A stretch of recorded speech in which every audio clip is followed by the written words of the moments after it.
Shalom anak-anak, apa kabar? Nah, kembali lagi hari ini kita akan belajar di tematik kelas 4, tema 7 atau di buku kamu 4G. Ya, nah hari ini kita akan belajar indahnya keragaman di negeriku bersama Miss Julita. Nah, sebelumnya anak-anak, silakan kamu melihat buku kamu ya, dan kita akan melihat bersama-sama di pembelajaran 1 dan 2 subtema 2. Oke? Nah, kalau sudah, kita akan berdoa bersama-sama. Kita akan memulai pembelajaran kita hari ini. Let's pray. Lord Jesus, thank you for your blessing, thank you for your kindness. Now we want to start our lesson. Please bless us and guide us. In the name of Jesus Christ we pray to you. Everybody say, Amen.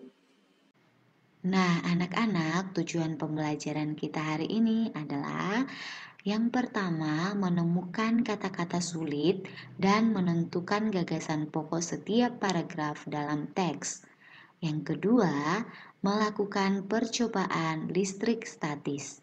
Yang ketiga, memperagakan pola lantai dalam tari daerah. Yang keempat, menjelaskan perubahan energi listrik dari alat-alat elektronik di sekitar.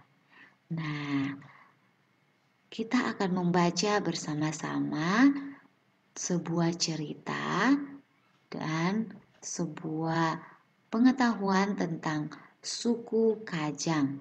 Nah, warisan leluhur suku Kajang. Nah, anak-anak tahu suku Kajang itu tinggal di pedalaman Kabupaten Bulukumba. Itu tepatnya di Sulawesi Selatan. Nah, masyarakat di sana dikenali melalui pakaian yang mereka pakai, yakni baju serba hitam. Mereka juga selalu mengenakan kostum hitam dan berjalan kaki kemanapun mereka pergi.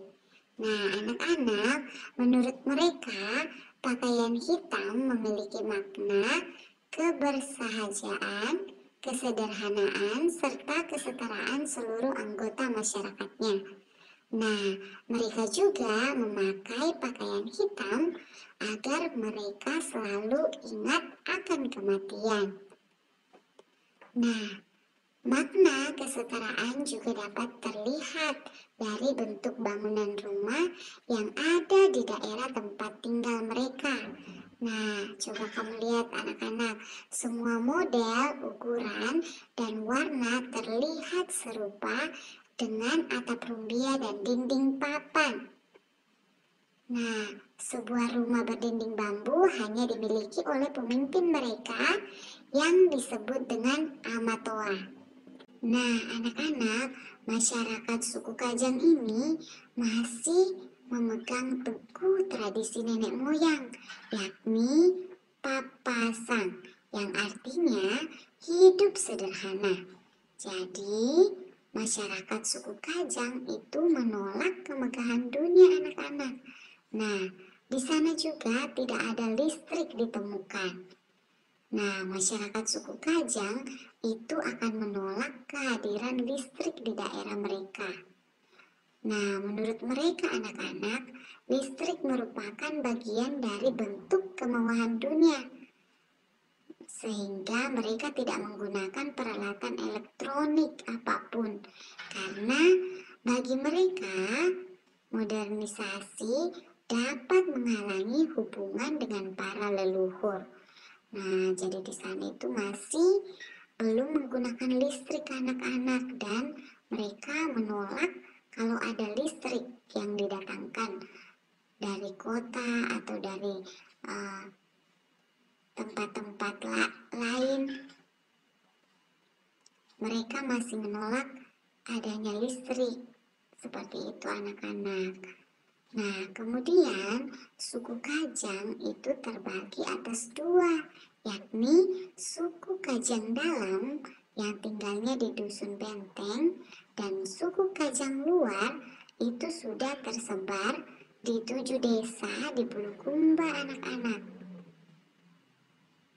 Nah, sekalipun terbagi dua, tetapi tidak ada perbedaan antara dua suku ini, karena sejak dahulu hingga saat ini mereka selalu berpegang teguh pada ajaran leluhur dan menjaga keseimbangan hidup dengan alam.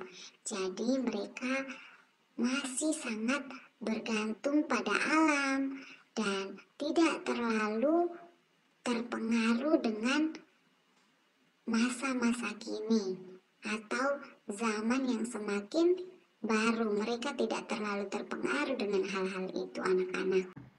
Nah, setelah kamu membaca warisan leluhur suku Kajang, kita akan menemukan kata-kata sulit. Nah, anak-anak, coba kamu lihat, adakah kata-kata sulit yang terdapat pada teks yang sudah kamu baca?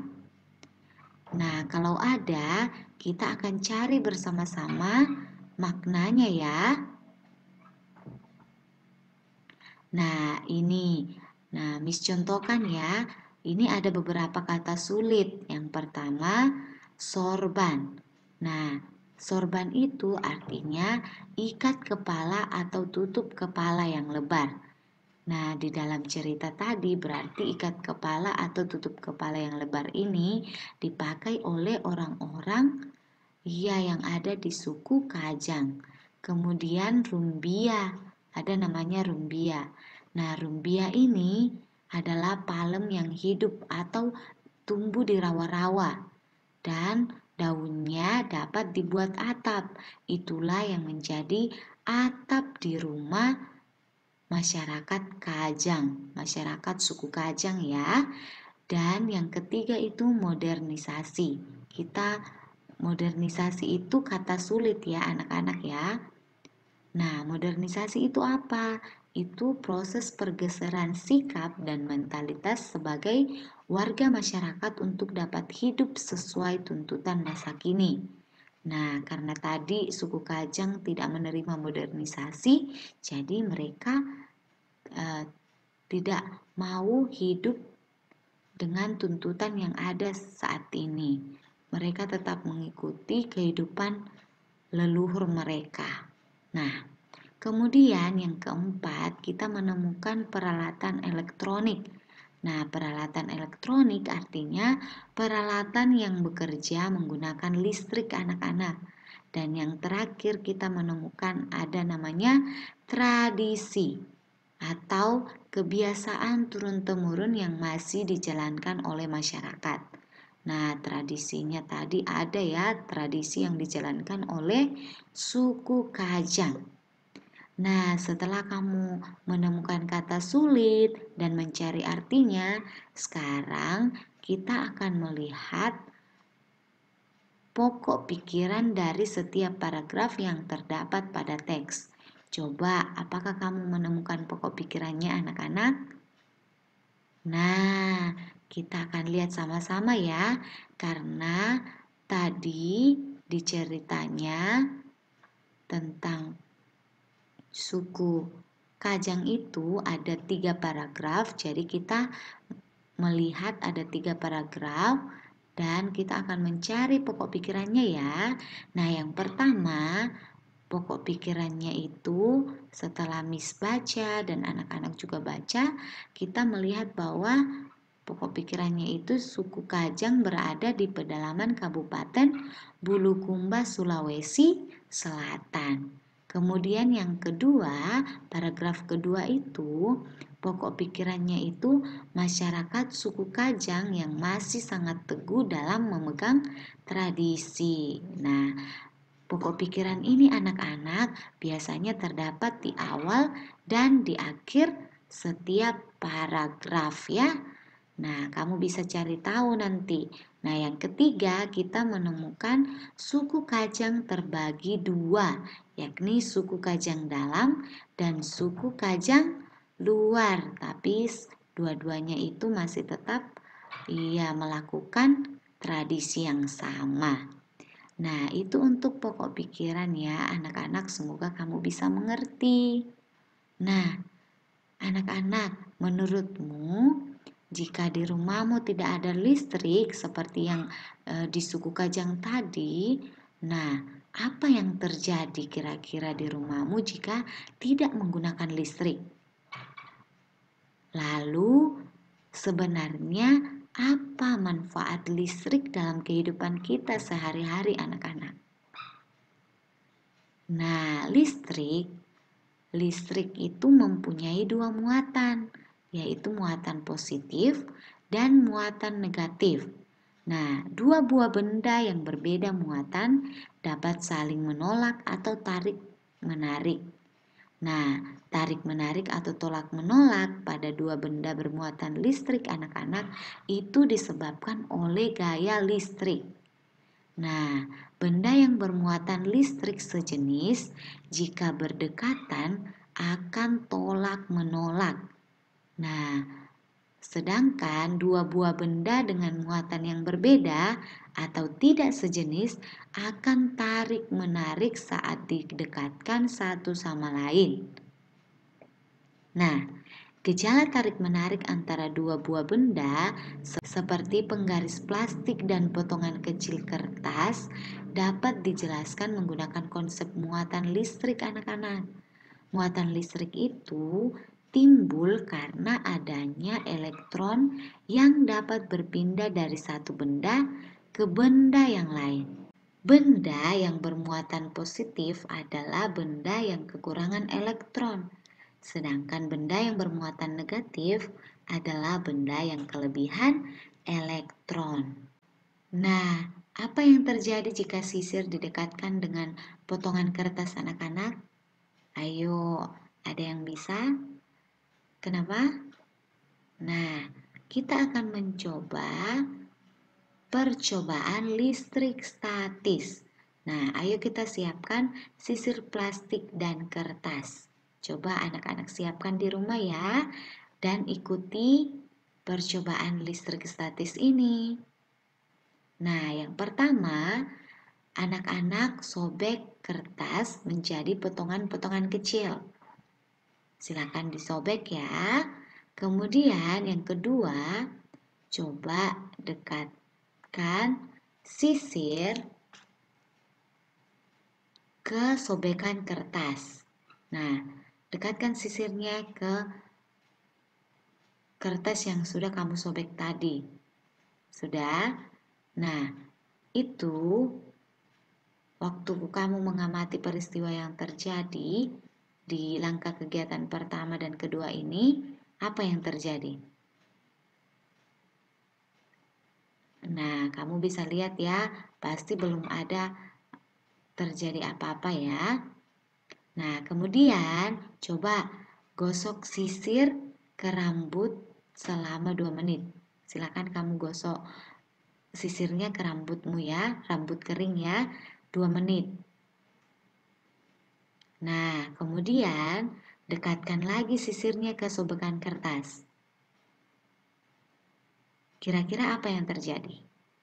Nah, kalau Miss Julita kertasnya terangkat. Iya, kertasnya mengikuti sisir. Apakah kamu juga melakukan kegiatan yang sama? Nah, kalau kamu sudah melakukan yang sama dan sudah mengamati, nah coba kamu tuliskan kesimpulanmu ya. Tuliskan kesimpulan apa yang kamu lihat atau apa yang kamu amati dalam percobaan listrik statis ini. Ya, coba kamu tuliskan di kolom komentar ya. Nah, kemudian anak-anak, nah peristiwa pada percobaan yang kamu lakukan merupakan contoh listrik statis. Nah, ada dua jenis listrik. Yang pertama yaitu listrik statis dan yang kedua yaitu listrik dinamis. Nah, pernahkah kamu mendengar kata statis dan dinamis anak-anak? Nah, statis artinya sesuatu yang diam. Kemudian dinamis itu artinya sesuatu yang bergerak dan bertenaga. Dalam gaya listrik dikenal pula istilah listrik statis dan listrik dinamis. Nah, kalau listrik statis itu adalah listrik yang diam dan tidak mengalir anak-anak. Contohnya ketika kita menggosok balon ke rambut. Nah, coba kamu lihat gambar di atas ya. Kemudian yang kedua, listrik dinamis adalah listrik yang terus-menerus bergerak atau mengalir dalam suatu rangkaian listrik. Nah, contohnya yang kamu biasa lakukan di rumah yaitu listrik yang kita gunakan setiap hari. Saat kamu menyalakan lampu, menyalakan setrika, saat menyetrika, saat menyalakan kulkas, itu semua disebut listrik dinamis karena di dalamnya listrik terus-menerus bergerak dan mengalir dalam suatu rangkaian ya. Nah, anak-anak, kita juga akan belajar tentang formasi pola lantai dalam tarian daerah. Nah, di sini siapa yang suka menari? Nah, tarian daerah ada yang dilakukan secara perorangan ataupun berkelompok.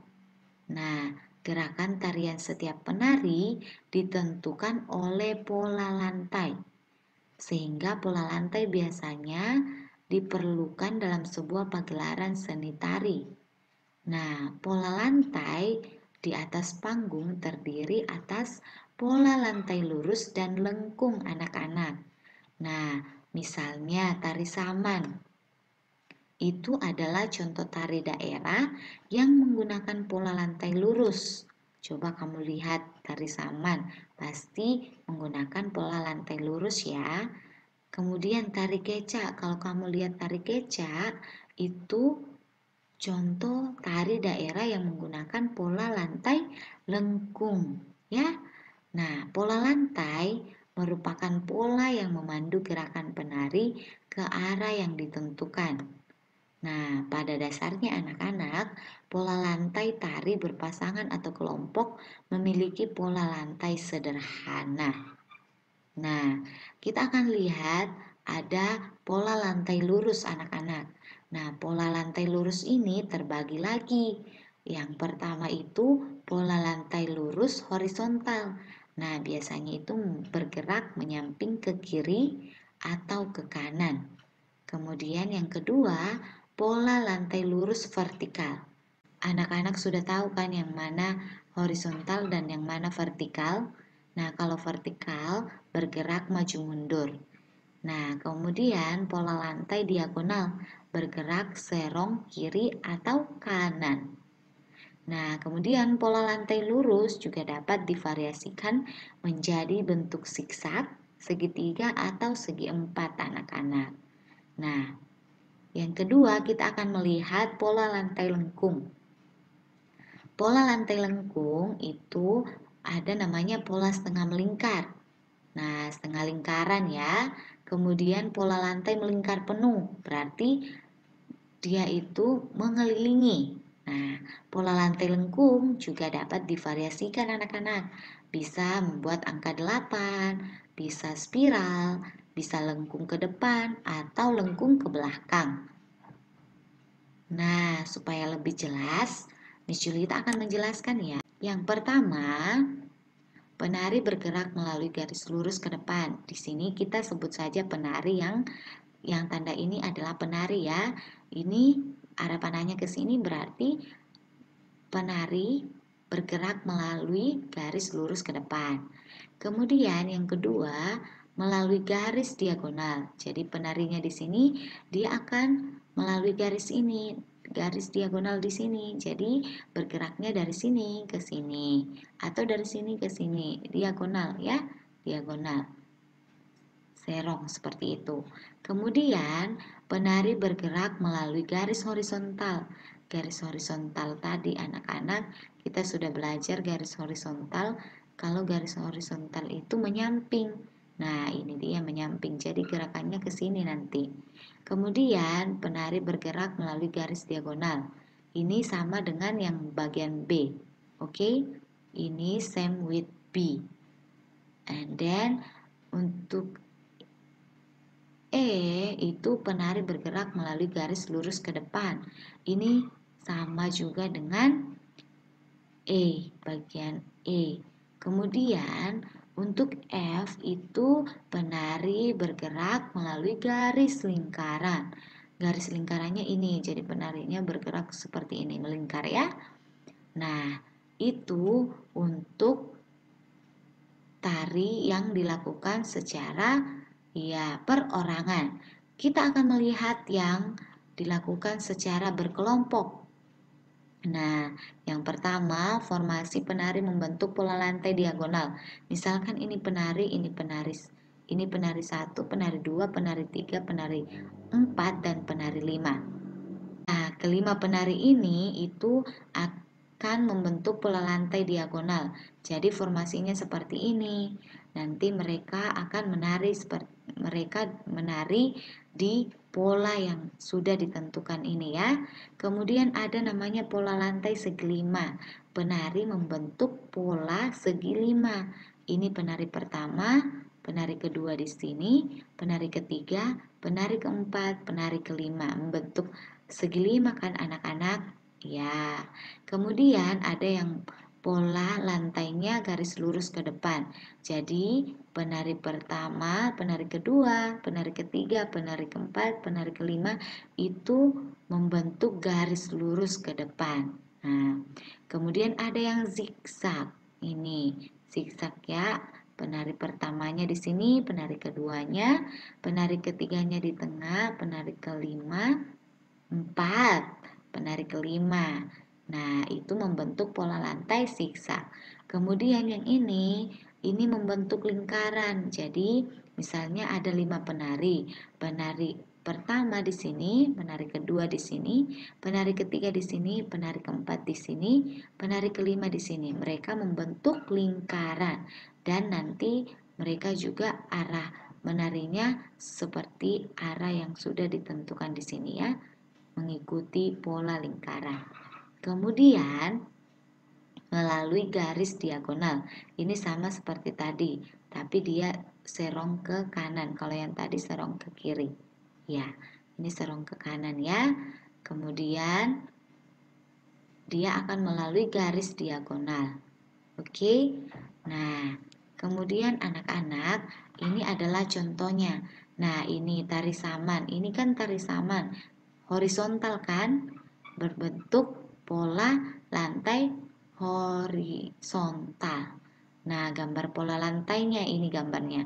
Ini penari 1, penari 2, penari 3, penari 4, penari 5, penari 6, dan seterusnya. Tari sekapur siri ini garis lengkung ke depan karena dia melengkungnya ke depan ya. Nah, kemudian garis lengkung ke depan, tari pendet Bali ini juga. Nah, kemudian garis lurus segi 4. Ini ada juga ya, tari piring itu garis lurus segi 4. Itu contoh-contohnya anak-anak. Nah, kita akan masuk dalam perubahan energi listrik dari alat-alat elektronik di sekitar. Nah, kira-kira anak-anak dapat menyebutkan alat-alat elektronik di sekitarnya anak-anak sekarang? Sebelumnya, Miss mau memberitahu kalau listrik itu anak-anak merupakan salah satu bentuk energi. Nah, ciri-ciri energi adalah tidak dapat diciptakan dan tidak dapat dimusnahkan. Berarti energi hanya dapat diubah ke energi lain. Jadi energi dapat diubah ke energi lain. Nah, contohnya pada gambar beberapa alat elektronik ini ya, ini ada lampu senter, kemudian ini ada kipas angin, dan ada peralatan elektronik dapat bekerja karena adanya arus listrik. Arus listrik mengalir dari kutub positif menuju kutub negatif. Energi listrik dapat diubah menjadi energi lain. Saat arus listrik mengalir melewati bolam akan menyala. Energi listrik berubah menjadi energi cahaya. Nah, itu ya bola lampu ya, biasanya seperti itu. Nah, energi listrik dapat diubah menjadi energi gerak. Nah, saat arus listrik mengalir melewati motor di dalam kipas angin, nah itu motor akan berputar dan menggerakkan bila-bila kipas angin. Akhirnya kipas angin bisa menyala dan disebut sebagai energi gerak ya, energi gerak yang bekerja dari energi listrik yang diubah menjadi energi gerak. Kemudian, saat arus listrik melewati elemen pemanas di dalam setrika, nah elemen itu akan menjadi panas anak-anak. Nah, itulah tandanya energi listrik berubah menjadi energi panas dalam alat elektronik yaitu setrika. Kemudian, pada lemari pendingin, arus listrik akan memutar motor pada mesin lemari pendingin dan membuat bahan pendingin bekerja. Nah, begitu anak-anak.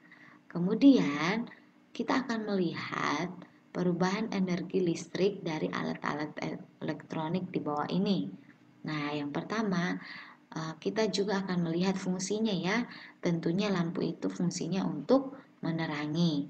Kemudian televisi itu fungsinya media informasi dan hiburan. Nah, televisi ini mengubah energi listrik menjadi energi bunyi. Kemudian radio juga begitu, mengubah energi listrik menjadi energi bunyi. Nah, fungsinya radio, media informasi dan hiburan juga. Kemudian alat komunikasi dan hiburan itu adalah fungsi dari telepon genggam. Kemudian ada kulkas. Nah, fungsinya kulkas alat pendingin makanan dan minuman. Tadi kamu sudah belajar itu. Kemudian ada AC. Nah, itu AC juga fungsinya alat pendingin ruangan. Nah, kemudian kipas angin sebagai alat penyejuk ruangan. Kemudian vacuum cleaner itu alat pembersih debu dan kotoran. Nah, tentunya kamu juga tahu fungsi setrika itu untuk merapikan pakaian dan fungsi blender yang terakhir yaitu menghaluskan bahan makanan. Wah, kamu sudah belajar banyak hari ini anak-anak dan kamu bisa memberitahukan ke Miss Julita kira-kira alat elektronik yang lain itu apa saja dan fungsinya apa saja ya. Nah, kita sudah belajar bersama-sama anak-anak. Sekarang kita akan berdoa bersama ya. Let's pray. Lord Jesus, thank you for your blessing. Thank you for your kindness. Now we want to continue our lesson. Please bless us and guide us. In the name of Jesus Christ, we pray to you. Amen. See you and God bless you student. Jangan lupa ya di komen di kolom komentar di YouTube-nya Miss Julita. Jangan lupa di like and subscribe. God bless you. Rika dan ada lemari pendingin.